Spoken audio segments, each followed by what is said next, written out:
Gjykata kushtetuese duket se nuk ka ende një vendim të qartë se çfarë do të ndodhë me ankimin e kryeministrit lidhur me pezullimin e zëvendës kryeministres Belinda Balluku. Sot u mblodh kolegji i gjyqtarëve dhe nuk pati unanimitet mes 3 anëtarëve të tij, për këtë arsye rasti ka kaluar te mbledhja e gjyqtarëve, e cila do të vendosë mbi fatin e dosjes nëse do të kalojë për shqyrtim apo jo në seancë plenare.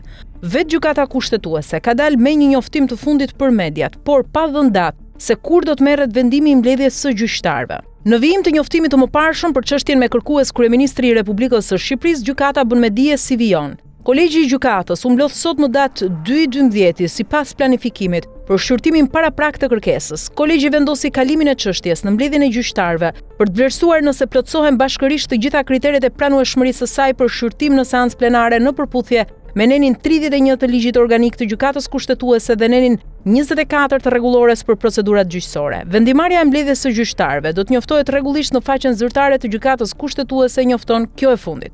Ndërkohë, kryeministri Edi Rama bëri një tjetër reagim lidhur me këtë çështje. Rama thekson se asnjë prokuror apo gjykatës në botë nuk ka pezulluar nga detyra një antar qeverie. Ai shprehet se edhe pse mbështet reformën dhe pavarësinë e drejtësisë, këtë herë janë cënuar parimet kushtetuese. Kreu i qeverisë shton se lufta kundër korrupsionit nuk e justifikon përdorimin e mjeteve të gabuara.